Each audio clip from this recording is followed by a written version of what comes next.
법은 우리 사회 질서를 유지하지만 가끔은 그 법이 상식에서 벗어나는 일이 생각보다 많습니다. 법은 다른 법의 기준이 되고 또 그 법은 다른 법의 기준이 됩니다. 그렇게 얽히고 얽혀 있죠. 그 법들이 서로 충돌하면서 문제를 일으키는 겁니다. 그래서 법을 만들거나 고칠 땐 철저한 분석, 정확도 높은 시뮬레이션, 그리고 관련 법과 충돌 여부, 많은 고민이 필요합니다. 그래야만 선의의 피해자가 없긴 어렵겠지만 최소화할 수 있습니다. 원래 법은 선의의 피해자를 만들지 말자, 그게 존재 이유입니다. 그런데 법으로 인해 선의의 피해자가 발생한다면 분명 문제가 있습니다. 이번에 다룰 영상도 그중 하나입니다. 에너지 전환은 시대적 요구입니다. 모든 에너지 정책이 재생에너지 확대에 초점을 맞춘 이때 공장 지붕에 태양광 설치했다는 이유만으로 불이익을 받는다면 여러분들은 그게 상식으로 보이십니까? 그런 일이 실제로 있습니다. 이번 영상에선 그걸 살펴볼까 합니다. 왜 그런 일이 발생했는지와 근본적인 원인은 무엇인지, 그리고 해법은 뭔지 모두 다뤄볼까 합니다. 그럼 2026년도 첫 번째 영상입니다. 붉은 말의 해 첫 번째 영상 시작합니다.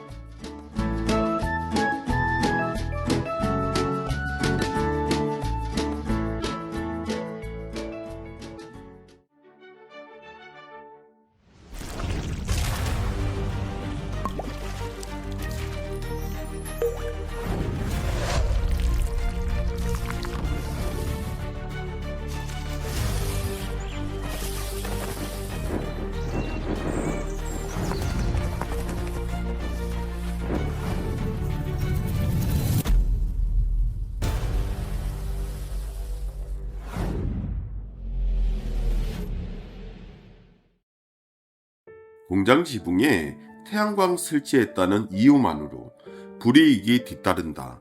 여러분들은 어떻게 생각하십니까?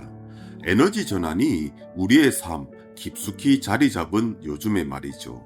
어쨌든 이해할 수 없는 일, 그런 일이 우리 주변에서 일어나고 있습니다. 무슨 일이 있었던 걸까요? 지금부터 살펴보겠습니다. 먼저 한전이 나주로 이전하던 2014년, 그때로 가보겠습니다. 공공기관 지방 이전 정책으로 한전은 나주로 이전합니다. 그때 한전은 나주의 전력산업 생태계를 조성하자, 그래서 에너지밸리를 조성하기로 합니다. 에너지 기업 500개 유치, 공격적인 목표를 설정했습니다. 그런데 한전이 나주로 내려갔다고 기업이 함께 갈 이유는 없습니다. 그래서 한전은 중소기업법을 비롯해 다양한 법을 기반으로 에너지밸리 기업을 지원할 수 있는 제도를 만들고 지원에 나섰던 겁니다. 그러면서 우선구매 등 다양한 혜택을 제공하게 됐죠. 그런데 시간이 흘러 에너지밸리를 지원하는 법들이 초기 정착에 집중되어 있기 때문에 지속 가능성이 어렵다는 구조적 한계에 직면합니다. 그래서 에너지밸리 기업을 지속적으로 지원할 수 있는 그런 기반을 만들어야겠다. 에너지밸리 특별법 논의가 본격화됐습니다. 그때가 2018년입니다. 그런데 다른 지역과 형평성 문제, 기존 제도와 중복되는 문제, 그런 문제들이 불거지면서 특별법 제정은 진일보하지 못하는 상황에 놓이게 되죠. 그렇게 에너지밸리 특별법은 답보 상태에 빠졌던 겁니다. 그래서 법적 정체성이 없는 상태, 그런 상황은 계속되고 있습니다. 이 문제를 해결하는 방법 중 가장 최선은 에너지밸리 특별법 제정입니다. 그게 베스트죠.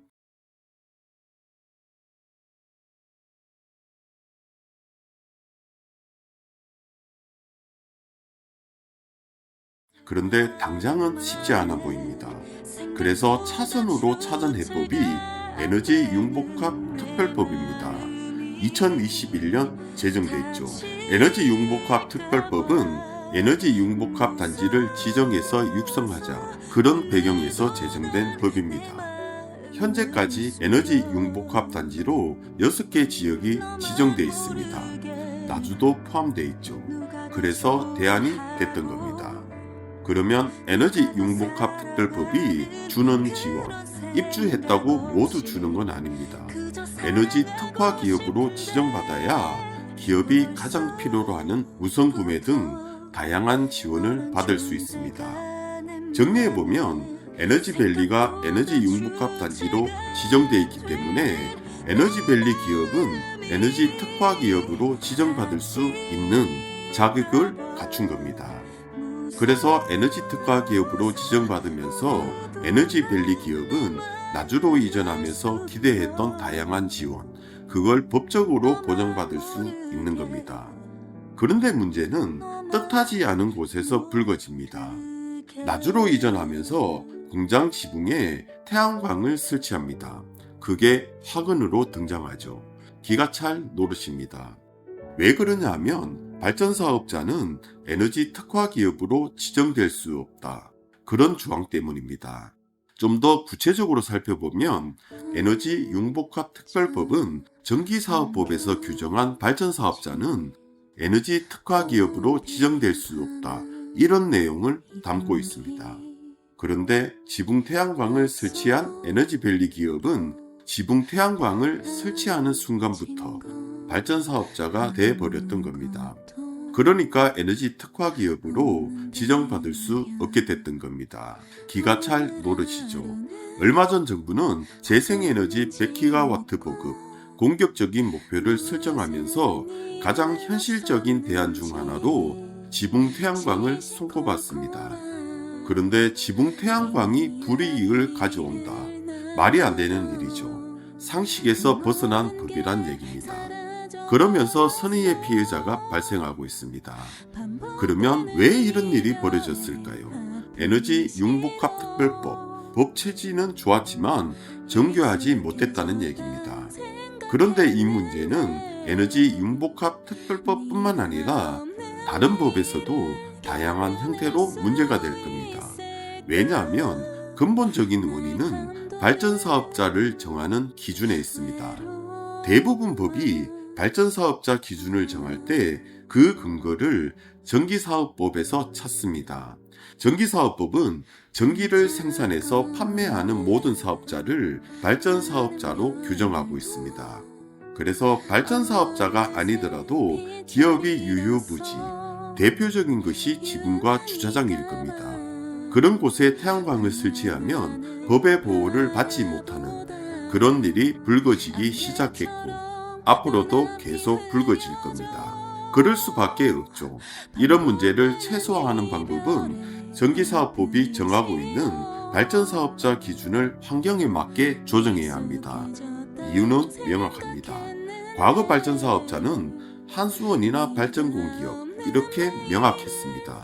모두 대규모였거든요. 그런데 재생에너지 보급이 확대되면서 누구나 발전사업자가 될 수 있는 그런 환경이 만들어집니다. 아시다시피 재생에너지는 규모가 작습니다. 그래서 가능한 일이죠. 앞으로 발전사업자는 폭발적으로 늘어날 겁니다. 재생에너지가 폭발적으로 늘어날 테니까요. 그런데 전기사업법은 재생에너지 보급에 따른 시대적 변화를 따라가지 못하고 과거에 머물러 있습니다. 그래서 에너지밸리 기업과 같은 이런 일들이 불거지고 있는 겁니다. 에너지밸리 기업, 지붕 태양광 문제, 에너지 융복합 특별법에 예외 조항을 넣으면 되겠지만 더 현실적이고 더 효율적인 방법은 전기사업법 개정입니다. 발전사업자 기준을 에너지 전환에 맞도록 손봐야 되는 겁니다. 다들 쉽지 않은 일이라 하는데 이유가 너무나 명확해서 관심만 있다면 어렵지도 않을 것 같습니다.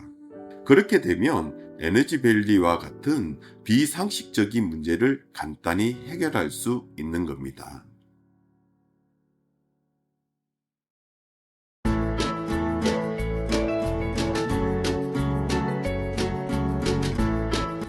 한전 따라 나주로 내려갔던 에너지밸리 기업들, 많은 꿈을 꿨을 겁니다. 그런데 그들은 나주에 남아있을 이유를 잃어가고 있습니다. 물론 에너지 특화 기업 지정, 방법이 없는 건 아닙니다. 지붕 태양광을 철거하거나 매각하거나 또는 명의 이전, 이런 방법이 있긴 하지만 이런 불편한 일 왜 해야 할까요? 답답합니다. 행정적으로나 법적으로 문제는 안 되겠지만 도의적인 문제 될 수 있습니다. 앞뒤 전후 사정 모른다면 지원을 받기 위해 편법을 쓴 겁니다. 어차피 소유자는 같을 거니까요. 그리고 철거나 매각, 그리고 명의 이전, 말이 쉽지 결코 쉽지 않은 일입니다. 돈도 들고 그렇습니다. 참으로 답답한 일이죠. 원래는 제발 이런 비정상적이고 비상식적인 이런 불편한 일들 많이 사라지기를 바라는 마음에서 2026년도 첫 번째 영상으로 준비했습니다. 새해 복 많이 받으시고 올해도 열심히 뛰는 에너지타임즈가 되겠습니다. 시청해주신 여러분 감사합니다.